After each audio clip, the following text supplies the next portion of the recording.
and homosexuality, and the associations, personal stories. What else?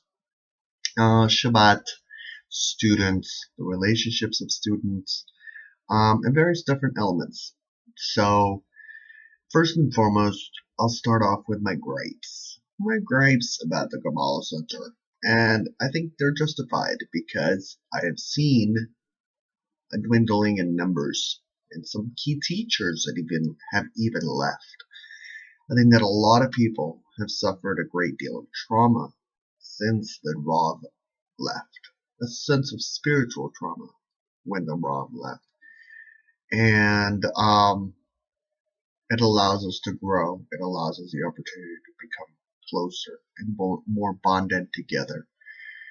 And I talk about my experience as a bisexual Kabbalah student. And sometimes I'll go in there. And when you do things throughout the week, when you reveal light in certain ways or create darkness or channel darkness or whatever it is that you do throughout the week, I believe that when you go to the Kabbalah Center, they are aware of it. They are very much aware of it. I don't know how, I don't know why. There's a sense of understanding where you're at. Maybe they can see your aura. Maybe they can't. Maybe they can see into your life. Maybe they can't. I don't know. But when you walk into that place, you really feel like there's something weird going on. And the further you're involved in it, the more closer you become ingrained within the system. And a spiritual cohesion happens. But what happens when judgment is infused into that situation? It almost becomes like a cancer, becomes a cancer to the entire situation. Questions are raised, people have doubts, elements start to crumble.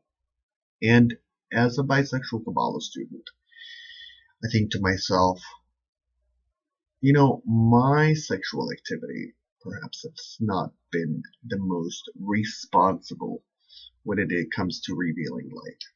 I'm going to be honest. Yeah, I'm going to be honest. And I think that comes, and I could use the excuse, well, that's how I know love, and that's how I understand love, and all those elements. And I've never been in a very long, more than a year relationship because of my inability to communicate in such a way with another human being so that I can, form a relationship. I try in bizarre ways. Nothing dangerous. I'm very intense. So that's my roadblock. That's my roadblock. So, as an individual, as we all have, urges,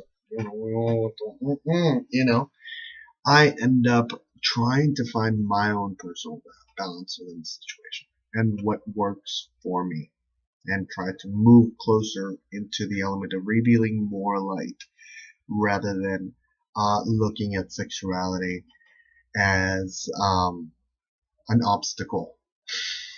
And I've oftentimes said, I was like, if they could jack me into a robot and I can be a robot, oh my lord, I would be down, because I would remove the eating and the sex and the biodegrade, then I could evolve. Oh my god, that would be awesome. But that's not the gift that the light has given us. The light has given us the gift of this body and the gift of what it is and what it does. So, I think when you go to the Kabbalah Center, I think that there's some people that can be judgmental, when they have these kind of visions or light or understandings. They can be a little judgmental, because they have a certain level of expectation out of students. So in that level, and how does it surface? How does it surface? Where does it come from?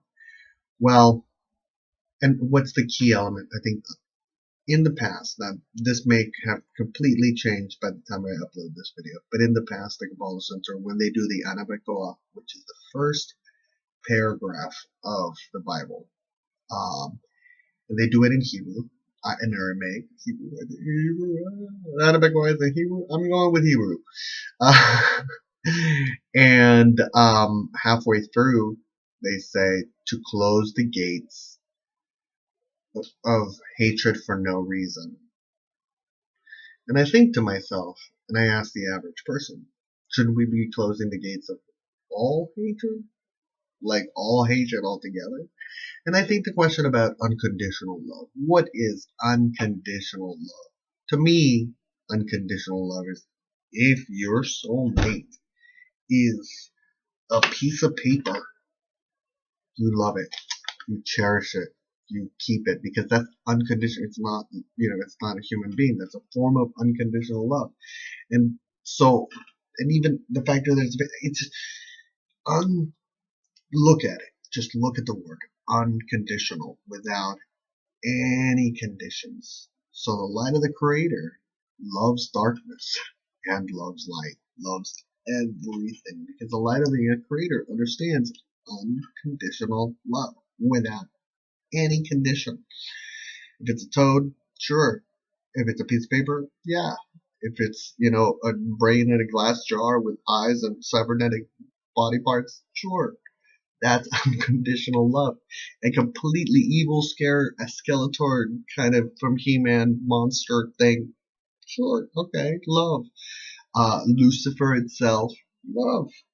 Why? Because that light is within its wholeness, within the light of the Creator. And we as individuals are inspired to get to that level.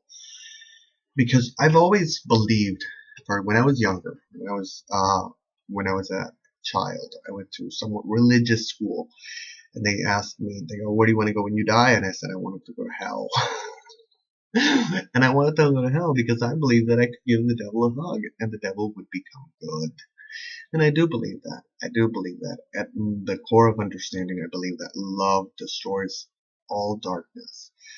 And at the core root, I believe that that's an element that we need to nourish and that we need to grow and that we need to embrace within our community, within the outside community, and for all of us to make an effort. I know that for me, it's like 9 hours if I want to do the whole service. 9 hours on the metro. That's just the metro. That's just the metro. But I do it because, and why do I go? I think to myself, I don't go for myself. I really don't. Because to me, life is an experiment, because I believe in reincarnation. So if I leave, it's okay. It's actually kind of like, I don't know. Half the time I'm like, yay. Sometimes I'm like, no, I'd like to stay. But at the end of the day, we are given this gift that is life to do what we need to do with it and to grow life and to evolve life so we can reincarnate, hey, or keep on living to be 1,000 years old. Nanobots, the revelation of light and understanding and maybe communicating with other life beings that know a lot more than we do. Various different elements. And I think I know that Kabbalah is the key. I know that Kabbalah is the key. But at the seed, there has to be love. There has to be love. And as a bisexual Kabbalah student, I know that I've done some stuff that it's like, that whole passage about sacred stuff.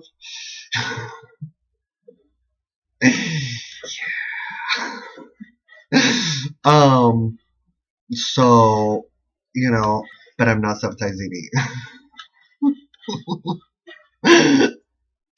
Those of you who understand Kabbalah know what I'm talking about. Honestly, what I'm telling you, Kabbalah, homosexuality, what's going on. I'm going to include a blog right at the bottom. You can read it. It's best to find. I don't think I need to really talk about it. The revelation, ultimately what it is, if you are like hooking up with strangers, or get to know the stranger, like sit down and have coffee and then, wait like 10 dates or like, 2. And then afterwards, 8. Get to know them, get to know their family, whatever level you're at, just go a little bit further. Utilize restriction a little bit more and just climb a little bit higher. Restriction, what is restriction? A restriction is, for instance, right, you have this Maserati. Like you want a Maserati. You're like, oh my gosh, I want this Maserati. But I gotta save my money for this Maserati, right? The Maserati is like the love of your life. But you end up like giving dollar bills to like, you know, like to buy like those little cars, you know, those Hot Wheel cars, and you're like, oh, I'm going to collect Hot Wheels. So you can't have a bunch of Hot Wheels and have your Maserati. You know what I mean?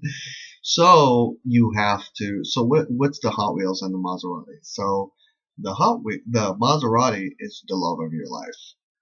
The Hot Wheels is like prostitutes and people that you find online or like, you know, videos and stuff like that. Every time you're, you know, putting into that, it was like, it might be nice. You're like, oh my God, it's a new Hot Wheel. That's cool. But it's not a Maserati.